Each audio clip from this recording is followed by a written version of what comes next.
आप उन्हें सिर्फ मशीनें मत समझें। ये इंसानी इंजीनियरिंग के वो अजीम शाहकार हैं जो तैरते हुए शहरों की तरह समंदर की बेरहम लहरों पर राज करते हैं। इनका मकसद ज़मीन की तह में छुपे तवानाई के खजानों तक पहुंचना है। तो चलिए इन समुद्री देवों की कहानी में गहरा गोता लगाते हैं। ये जो नंबर स्क्रीन पे है ना, ये कोई मामूली अदद नहीं है। ये ट्रोल ए प्लेटफॉर्म का वजन है जब इसमें इस्तेकाम के लिए पानी भरा जाता है। ये इतना वजनी है कि एम्पायर स्टेट बिल्डिंग जैसी 3 इमारतें इसके सामने कुछ भी नहीं। ये इंसानी तारीख में हरकत दी जाने वाली सबसे भारी चीज़ों में से एक है।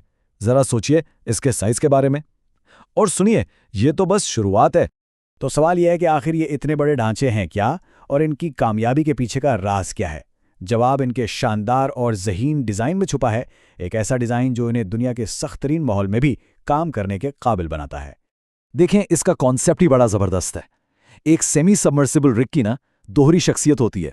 सफ़र के दौरान ये एक आम जहाज़ की तरह तैरता है, लेकिन जब ये अपनी मंजिल पर पहुंचता है तो ये जुज़वी तौर पर डूब जाता है। और फिर बूम, ये समुंदर के बीच में एक ऐसी चट्टान बन जाता है जो बदतरीन तूफानों का भी मुकाबला कर सकती है।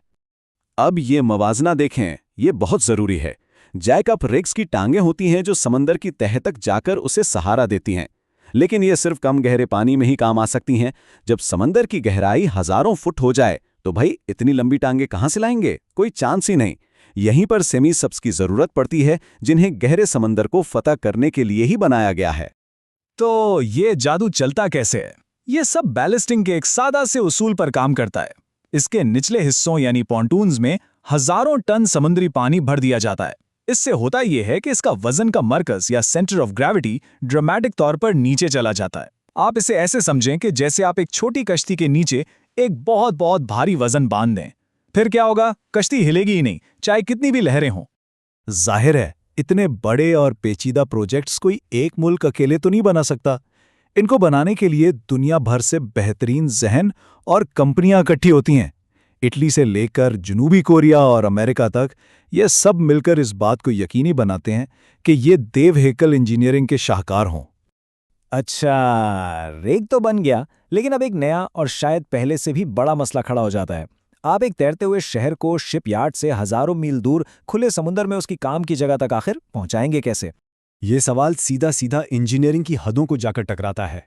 ये सिर्फ सामान ले जाने की बात नहीं, ये तो उस देव को काबू करने जैसा है जिसको बनाया ही एक जगह खड़े रहने के लिए था। और इसका जवाब वो भी एक और सेमी सबमर्सिबल जहाज ही है, लेकिन ये वाला और भी खास है। इसे हैवी लिफ्ट शिप कहते हैं। इसका सिर्फ एक ही काम है, उन देव हैकलों को अपनी पीठ पर उठाना जिन्हें कोई और नहीं उठा सकता। सीधी सी बात है, एक देव को हरकत देने के लिए एक और देव की जरूरत पड़ती है। स्क्रीन पे जो नंबर है 1,10,000 टन, ये बुका वैनगार्ड की लिफ्ट कैपेसिटी है। इसका मतलब है कि ये तकरीबन 200 पूरी तरह से लोड किए गए जंबो जेट तैयारों का वजन एक साथ उठा सकता है। इतनी ताकत चाहिए होती है एक पूरे ऑयल रिग को समुंदर पार ले जाने के लिए। ये पूरा प्रोसेस जो है ना, ये किसी डांस से कम नहीं। लेकिन ये कोई आम डांस नहीं, ये एक बहुत ही सुस्त, बहुत ही एहतियात से किया जाने वाला और हद से ज्यादा हाई रिस्क बैले है। टग बोट्स इंच ब इंच रिग को पोजीशन में लाती हैं। लाखों डॉलर की टेक्नोलॉजी और सैकड़ों जाने वाव पर लगी होती हैं। 1 मिलीमीटर की गलती और सब कुछ खत्म। इस प्रेशर को समझने के लिए एपोमेट्स की मिसाल से बेहतर कुछ नहीं। इनके पास 7 दिन का काम था, लेकिन इनके पास वक्त नहीं था। क्यों? क्योंकि एक सुपर टाइफून सीधा इनकी तरफ आ रहा था। इंजीनियर्स ने दिन रात एक करके इस नामुमकिन काम को सिर्फ 3 दिनों में पूरा किया, और तूफान के पहुंचने से बस चंद घंटे पहले वहां से निकलने में कामयाब हो गए। चलें जी, रग अपनी मंजिल पर पहुंच गया, सेट हो गया। अब इसकी जिंदगी का असल इम्तहान शुरू होता है। अब उसे इन सख्त तरीन हालात का सामना करना पड़ता है जिनका मुकाबला करने के लिए उसे बनाया गया था। ये नंबर्स देखें, ये खुद ही सब कुछ बता रहे हैं। स्काराबियो 9 को ही देख लें, ये 15,000 मीटर से ज्यादा गहराई तक ड्रिलिंग कर सकता है। सोचिए जरा, ये समंदर की सबसे गहरी जगह मारियाना ट्रेंच उससे भी ज्यादा नीचे ड्रिल कर सकता है। ये इंसानी इंजीनियरिंग का कमाल नहीं तो और क्या है। लेकिन बात सिर्फ गहराई की नहीं है। वहां नीचे पानी का प्रेशर इतना ज्यादा होता है कि आप ऐसे समझें कि आपके अंगूठे के नाखून पर 1 नहीं 2 नहीं बल्कि दर्जनों गाड़ियां खड़ी कर दी गई हैं। ऐसे माहौल में रिग को अपनी जगह पर रखने के लिए एक जदीद समुद्री जीपीएस यानी डायनामिक पोजिशनिंग सिस्टम इस्तेमाल होता है, जो इसे 1 इंच भी हिलने नहीं देता। लेकिन हर कहानी का एक और रुख भी होता है। इंसानी कमालात की इस दास्तान का भी एक तारीख, एक अंधेरा पहलू है।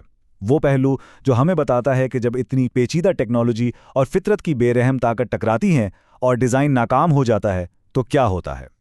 ये वो सवाल है जो हमें याद दिलाता है कि इन तमाम कामयाबियों के बावजूद समंदर की गहराइयों में खतरा हमेशा हर लम्हा मौजूद रहता है। अलेक्जेंडर एल कैलेंड, ये नाम एक बहुत ही दर्दनाक याद दहानी है कि जब चीज़ें गलत होती हैं तो अंजाम कितना भयानक हो सकता है। ये सिर्फ स्टील और मशीनरी की नाकामी नहीं होती, ये इंसानी जानों का ज़िया होता है। और हुआ क्या? एक छोटा सा क्रैक, एक मामूली सा क्रैक जिसे किसी ने देखा नहीं, वही इस पूरी तबाही की वजह बना। इसे क्रैक ने आगे आगे एक चेन रिएक्शन शुरू कर दिया। एक हिस्सा टूटा, फिर दूसरा, फिर तीसरा, और देखते ही देखते सिर्फ चंद मिनटों के अंदर पूरा का पूरा प्लेटफॉर्म उलटकर समंदर में डूब गया। ये ऑफशोर इंजीनियरिंग की तल्ख हकीकत है। लेकिन हर चीज की तरह इन समुद्री देवों की जिंदगी का भी एक अंजाम होता है। कई दहाइयों तक समंदर की खिदमत करने के बाद इनका आखिरी सफर कैसे मुकम्मल होता है? तो जब तेल निकलना बंद हो जाता है तो कहानी खत्म नहीं होती। असल में एक नया चैप्टर शुरू होता है। उन्हें समुंदर से हटाना यानी डीकमिशनिंग। उन्हें वहां लगाने जितना ही मुश्किल, उतना ही महंगा और उतना ही पेचीदा काम है। और इस आखिरी सबसे बड़े काम के लिए आपको एक और सबसे बड़े दैव की जरूरत पड़ती है। इसका नाम है पायनियरिंग स्पिरिट। ये जहाज इतना बड़ा और ताकतवर है कि ये पूरे के पूरे प्लेटफॉर्म को एक ही बार में उठाकर ले जा सकता है। एक देव को रिटायर करने के लिए आपको एक उससे भी बड़े देव की जरूरत होती है।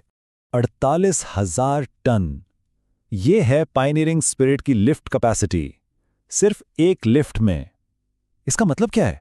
इसका मतलब ये है कि ये पूरा का पूरा एक जंगी जहाज पानी से ऐसे उठा सकता है जैसे कोई खिलौना हो। ये इसकी रिकॉर्ड तोड़ ताकत है जो इन दियो हैकलों को उनके आखिरी सफर पर ले जाती है।